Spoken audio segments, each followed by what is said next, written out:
With a lot of my woodworking projects, I want to be able to see the grain, but I don't always want to be able to feel the grain.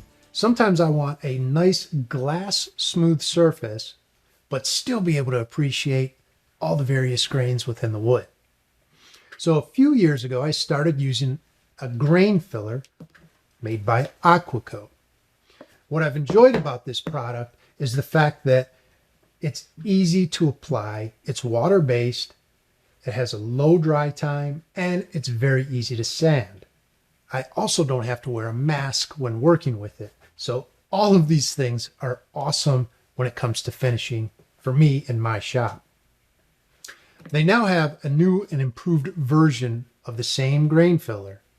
This is a little bit thicker and it'll require fewer coats to get you to the end result of that glass smooth finish before you go to your top coats. The other thing to remember is that if you want to stain your work, it'll work with that. You can stain your work first, get the color you want, and then go right into your grain filler after you've allowed your stain to dry. And it can be a water-based stain or an oil-based stain. Now, with both of those products, if it's a water-based stain, you're going to want to use a sealer before you apply the grain filler, because this is water-based and that'll actually smear your stain. And if it's an oil-based stain, you're just going to want to allow ample time for it to dry before putting your grain filler on. But this is a very easy product to work with, and I'm going to show you exactly how to apply it. Super easy.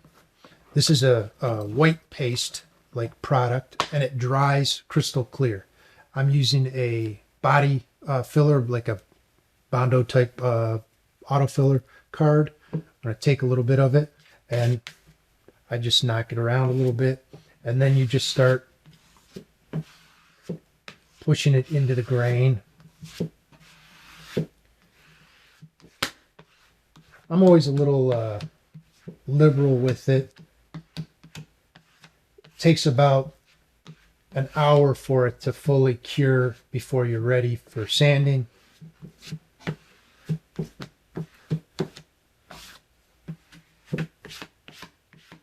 And that's it. I'm not worried about lines or ridges because I'm going to knock those down with a sander before applying my next coat. So I'm going to set this over to the side and let it dry. But I do have a piece that already has a coat on it, fully cured, ready for the next coat. Now, a few things to keep in mind when you're applying additional coats. You need to sand immediately before putting additional coats on because you want it to adhere. If you sand it and then set it aside and the next day come and try to apply additional coats or a top coat or whatever, you're going to have adhesion problems. So you always want to sand just prior to moving on to your next step. Also, you want to use a 220 or a 320 grit and lightly sand this. I'm going to use an orbital sander and I'm going to let the machine sand very quickly. Don't apply any additional pressure to it. It's not needed. You're not trying to take it off. All you're trying to do is scuff it up so that it can bond to the next coat.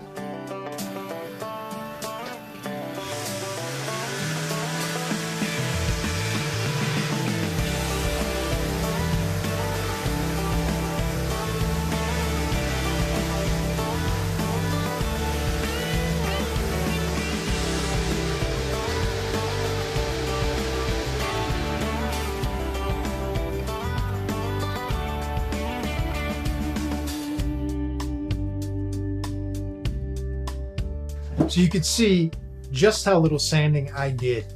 Again, do not over sand when using the grain filler because you'll just undo the work that you've done. I turned my sander up as high as it could go and I lightly sanded the top of it. Very fast, very simple. I mentioned being able to tint the grain filler earlier, and I want to show you what that looks like. So, same piece of wood. This is oak. All of our samples have been oak. And you can see on this side, I used a grain filler that I had tinted black with some water-soluble tint. And this side is just bare wood. And that's pretty cool. You know, if you wanted to get artistic with it, you can do some pretty cool things. I mean, theoretically, you could apply your first color or first coat in one color and then do additional coats in different colors and really manipulate that grain to look how you want it to present. And I always love products that allow me to be creative with them. So this is pretty exciting. So I'm going to let these two dry for about 60 minutes, and then I'm going to check them, and if needed, apply additional coats of the grain filler. After that, I'm going to let them sit for 24 to 48 hours, depending on humidity and temperature. It might be different for you, but you really want to make sure these cure completely before moving on to your top coats. I'm going to also do one with a water-based top coat, and the other one I'm going to use an oil-based top coat on. That's going to be exciting. You're not going to want to miss that. Stay tuned. It'll only be like a second.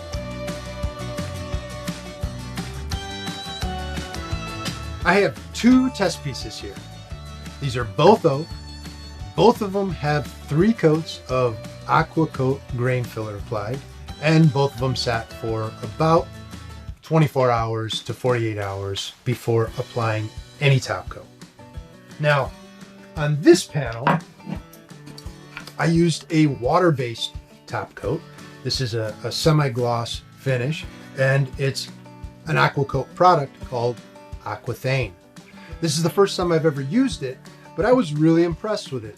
It went on very easily, it dried very evenly, and it's got a nice short cure time to it. So I really enjoyed using it, and the end results are nice. There's 3 coats of Aqua Thane on it, and it's pretty smooth, you know. I would still do a final sand and buff on it, but it's nice, and it looks good.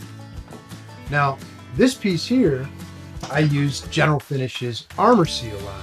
Now, this is an oil-based top coat, and I've used this product many times in the past.